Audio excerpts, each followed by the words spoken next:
Hello, how are you doing today? Not good. I am I am Nina Hanna. I will be the psych nurse that you're seeing today, and I will be meeting with you today for about like 30 minutes.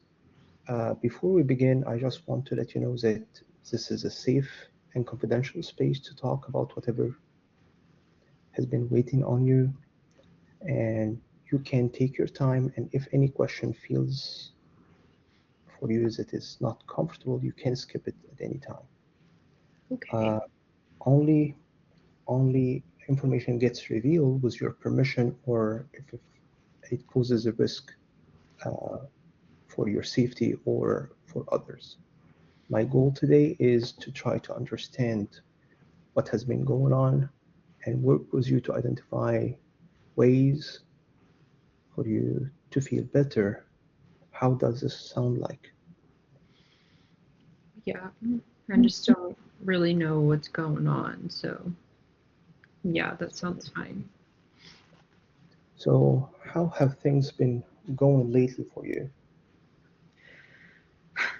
Well, I feel like I just got hit by a truck because I don't even know how this is happening. Like, I just don't know how my marriage could be over. So, I don't really know. So, is this the reason why you decided to schedule your visit today? Yeah, because it just came up and I don't even know. It feels like we were fine one minute and then the next he's saying, "Oh, I don't want to be with you anymore." And I'm just so lost and confused and I'm upset. What is the most difficult or stressful thing about this experience? It's definitely a hard situation, difficult one that you are experiencing, but can you pinpoint to what is the most stressful part of it? Like I just don't know how I'm gonna support myself and like how to tell the kids, like what to do about work, like can't just leave me, strand me, you know? So there has been nothing going on prior to that. It's all of the sudden. I mean, I don't even know. I bet he cheated on me, and that's why we're getting on divorce. Like, I just bet that that's what's going on because he's been super weird lately. So that's just got to be it. This sounds incredibly painful. It can be very hard to adjust when something so significant take, takes place in our lives. Would you Yeah. like to share a little more about how was your marriage like? Well, I mean, 15 years, you go through some ups and downs, but you don't think like one day the person's going to wake up and just abandon you, essentially. I mean, we we've always worked and we've always taken care of the girls. Like I just don't understand why out of nowhere that this would be happening, which is why I'm thinking that he cheated because there's no other way he'd want to leave me if he didn't find somebody else. For 15 years, this is a, long time, and it is definitely going to be hard to adjust that new life. But how were things going between you? Uh, did you try to find a counselor, like a marriage counselor, or is this like out of nowhere came up? Out of nowhere to me, and he hasn't still hasn't given me like a real reason for things ending, so he just obviously doesn't care about me anymore. He just doesn't love me anymore. And I don't see how that would have happened. Really, in my mind, like everything has been, good. Like, everyone goes through hard stuff, but I never thought it was to where he just didn't want to be with me anymore. I mean, that's crazy, right? Yeah, it sounds like you are feeling shocked and heartbroken. Like you're still trying to make sense of how everything changed so quickly. I can I can feel what you're saying, but uh, when you asked him, like, what did he tell you? Like, any reason, any things that can fix it, or is this like a final decision and he wouldn't talk about it? Yeah, he literally wouldn't talk about it. I was so blindsided and I didn't think we were at that point. So when I asked, like, what did I do wrong? Like, what's happening? He literally won't give me a reason. And he just says, like, it's happening. You have to deal with it. Like, it's done. Like, it's like he's already made up his mind. And I'm just over here trying to guess what I did or what went wrong. I have no clue. And when the stress feels high, what do you usually do to cope or calm yourself down? I mean, lately, because it took me like forever to get this appointment, by the way. And I get you're busy, but I mean, over the past like 2, 3 weeks, almost 3 weeks, I'd say, um, I don't know. I don't know what else to do. I go to work for, a 12-hour shift, which everyone knows it's not a 12-hour shift. It's more like a 13, 14-hour shift.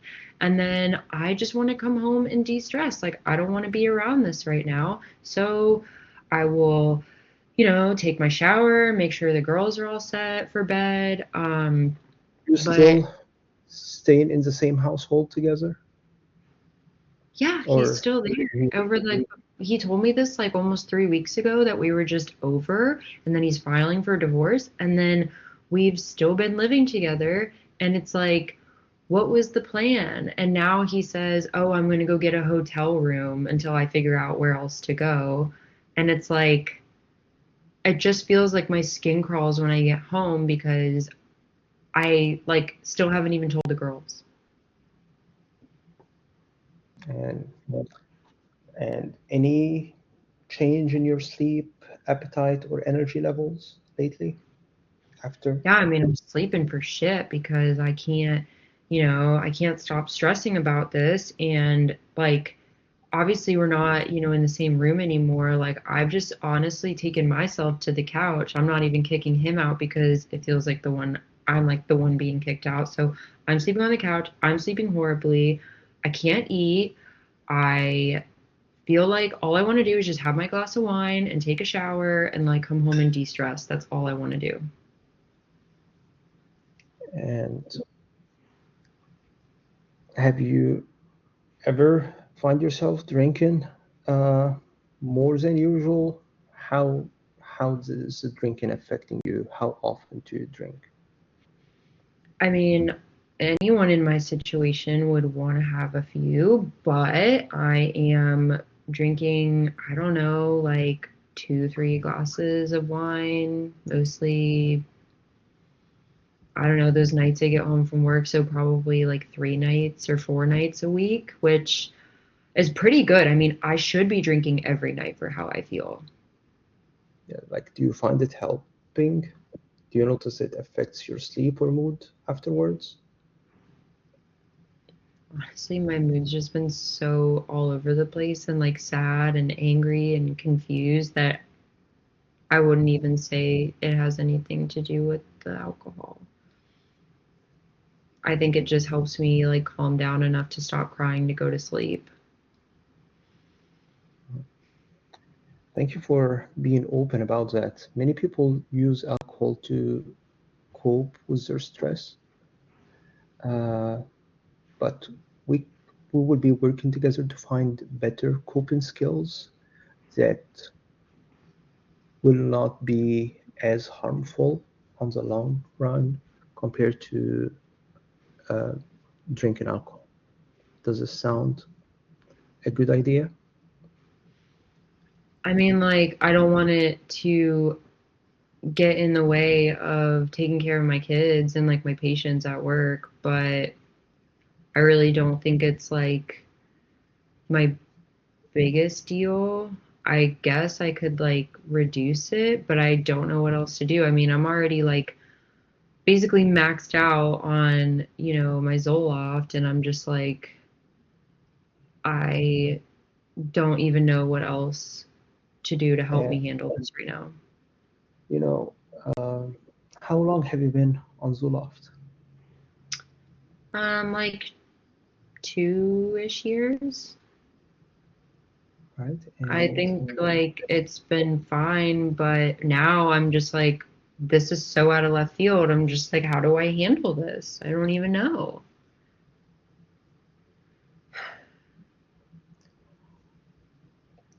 all right, so it seems like you've been under a lot of pressure and trying to get through each day the best that you can. Even if some of those coping tools that we will be discussing aren't really helping long term, we can still adjust them for them to fit you best. Uh, Yeah, because like honestly, something else is gonna need to happen because I don't know how I'm gonna keep holding it all together. I mean, I don't even know how to tell my kids that we're not gonna be together anymore. how is this affecting your relationship with your kids? I mean, like, not in the sense of like me loving them differently or like, but I feel like they notice when I'm more stressed out, and I know they are smart, like they must know something's going on. So it just makes me feel like guilty that I'm not able to tell them because I don't even know how, because I don't even know why we're getting divorced. All right, so if therapy were helpful, what would you want to be different in your life over the next few weeks?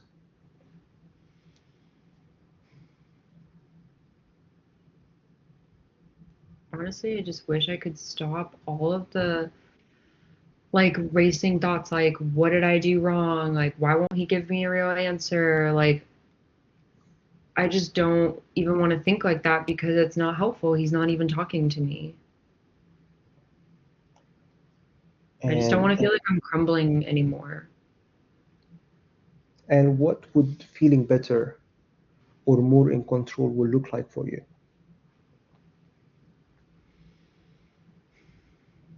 Like I can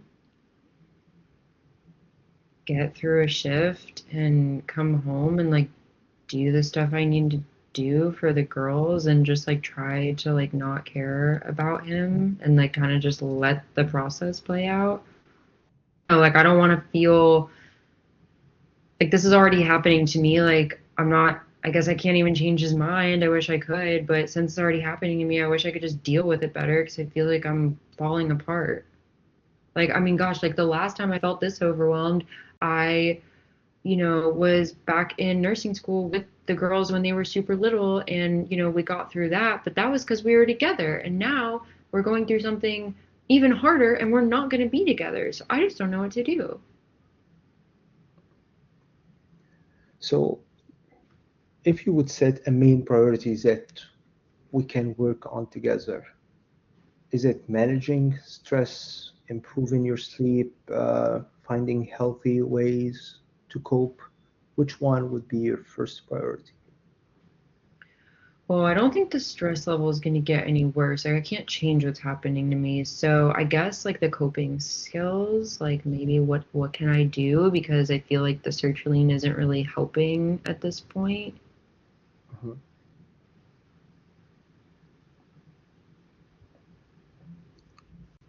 All right, so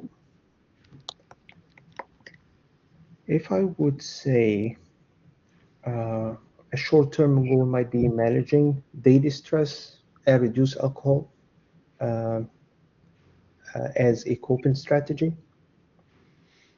What do you think about that goal?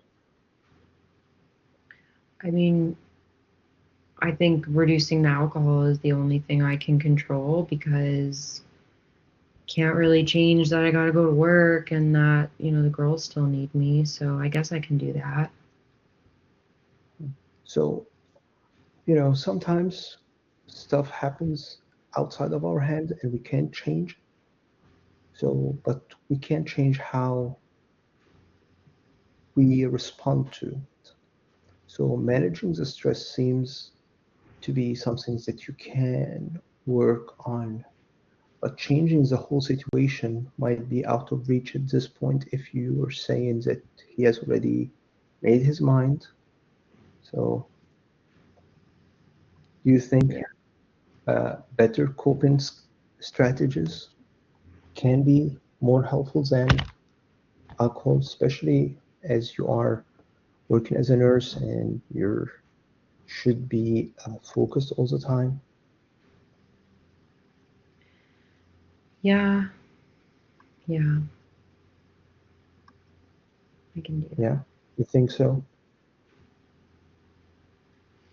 I just don't know what else is gonna like help me relax when all I want to do is just like tune out and go to bed.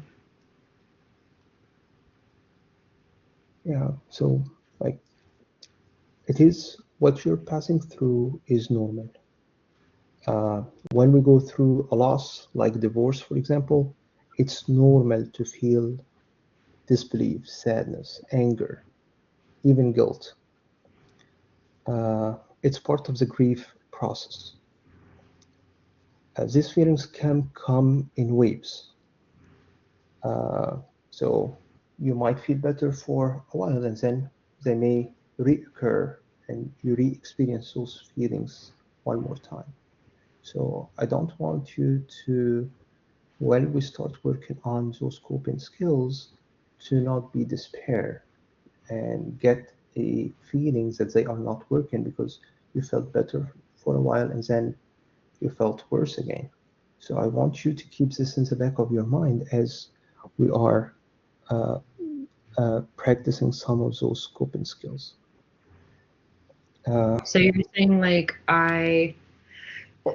excuse me, that I will like have good days and bad days?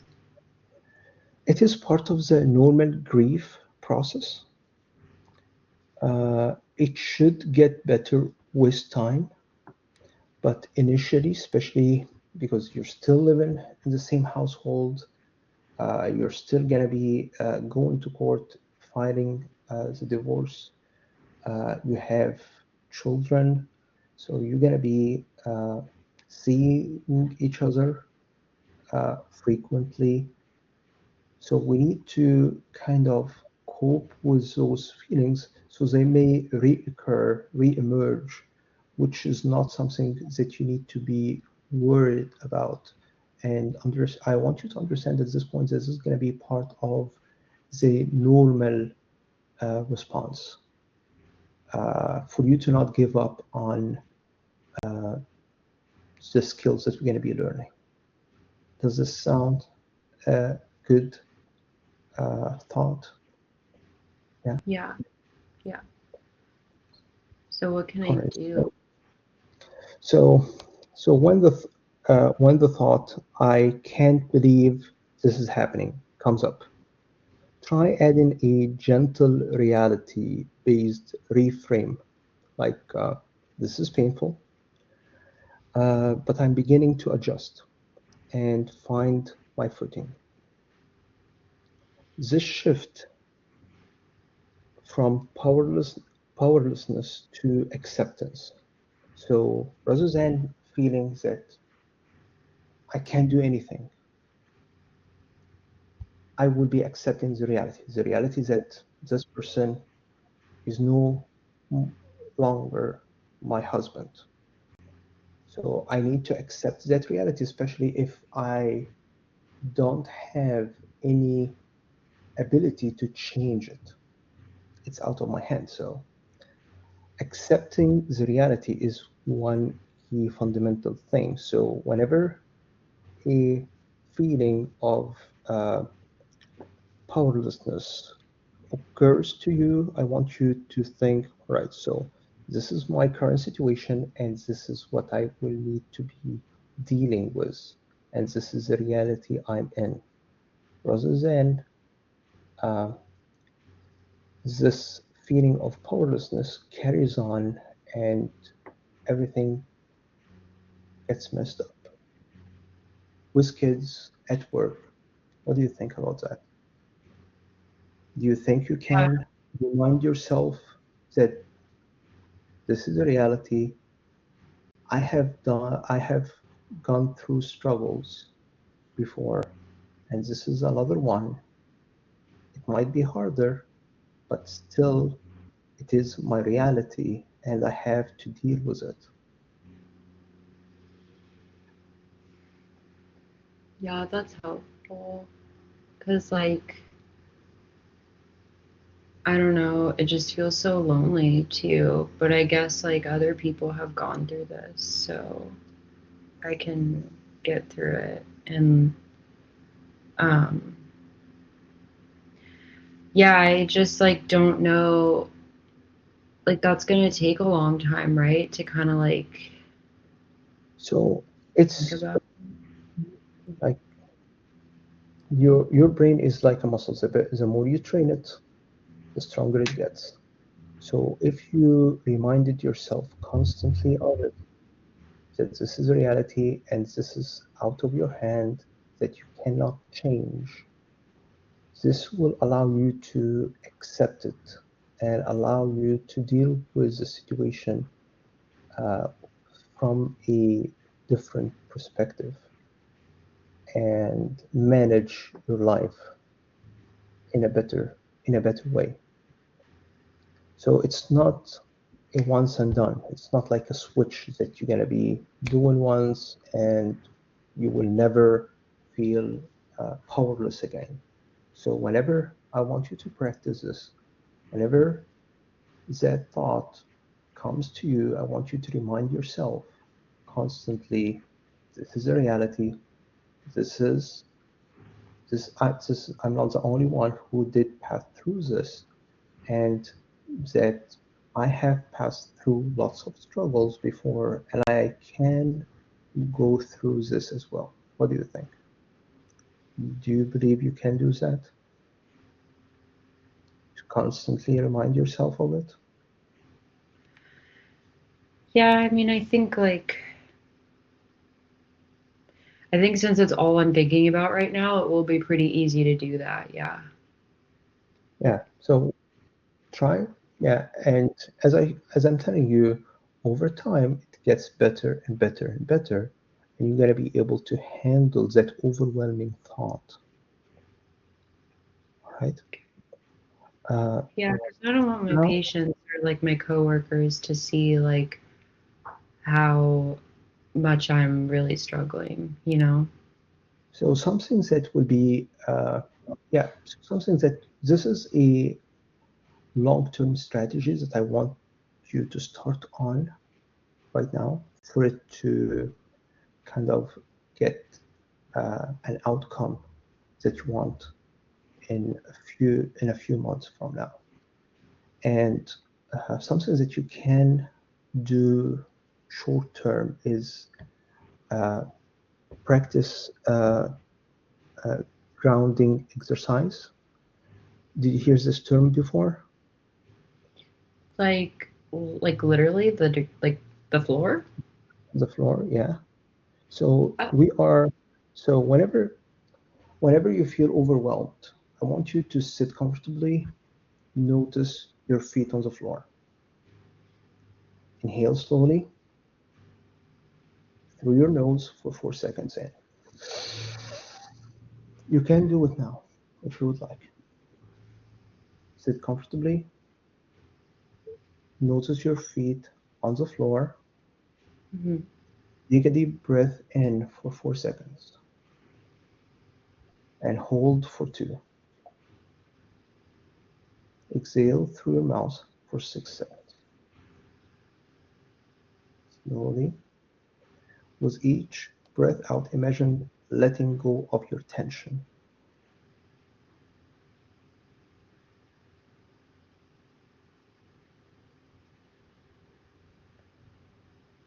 Okay. That feels decent.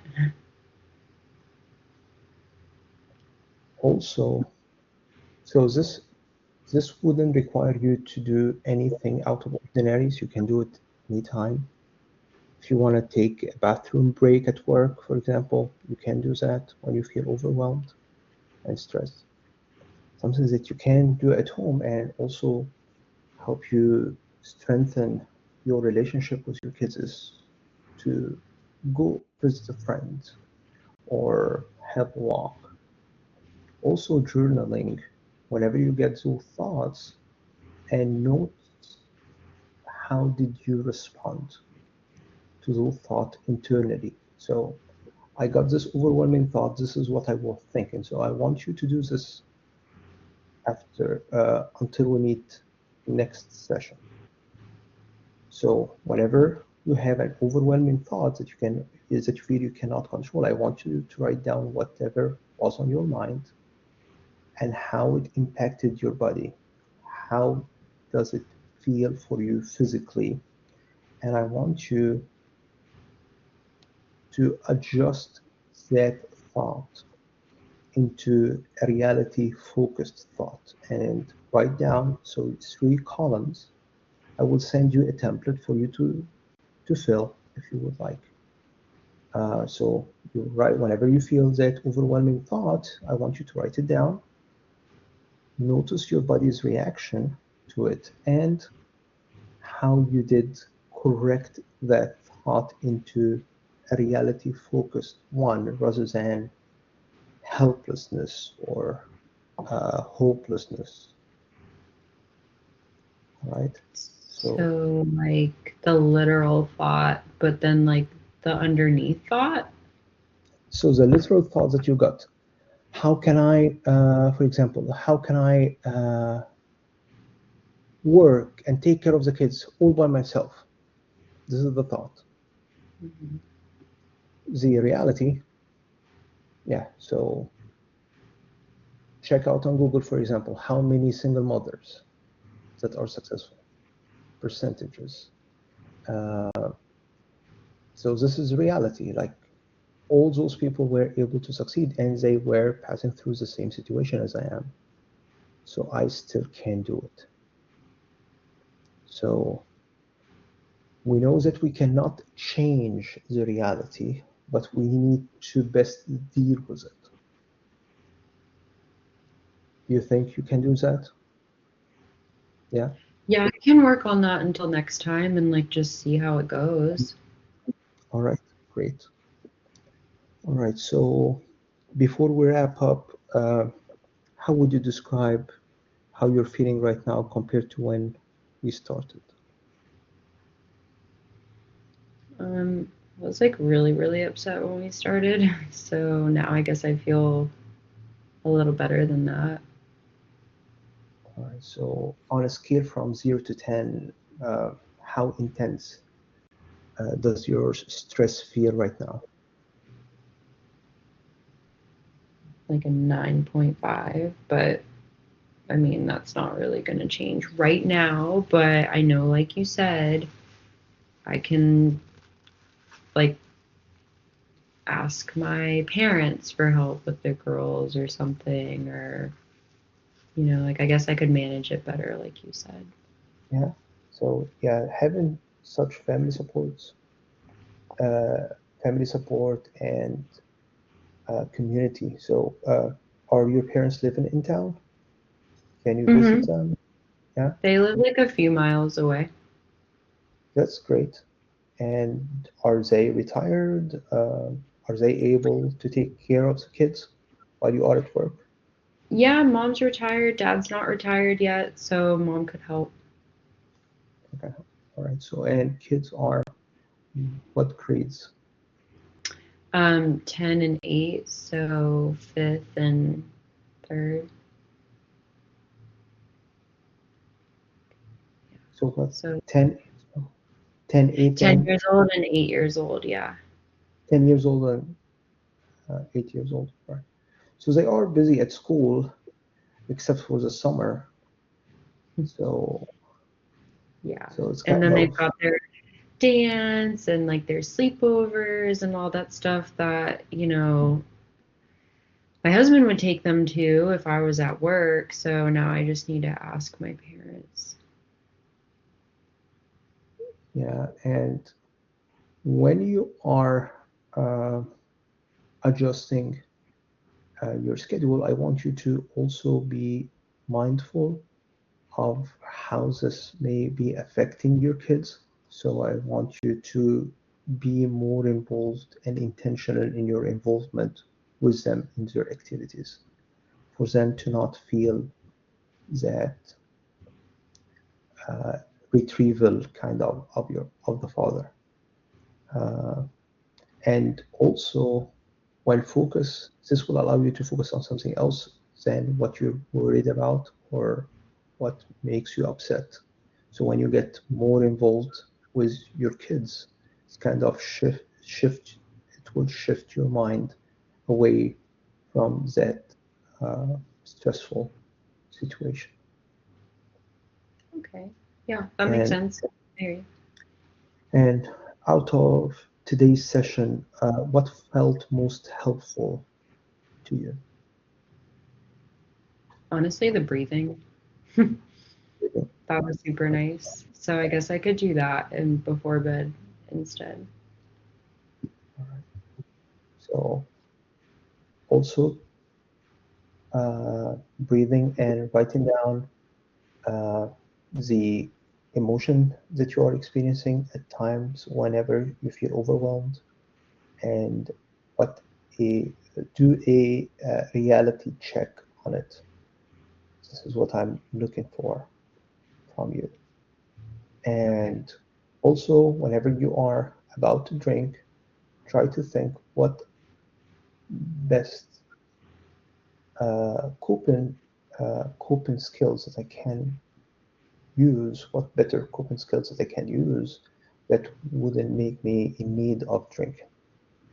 All right. And I want you also to journal that. So I will send you three templates for you to write down coping skills, better coping skills that you can that you have used whenever you felt that you need to get a drink, and also like coping skills like visiting your parents, hanging out with a friend, get involved with the kids' activities, uh, having a walk.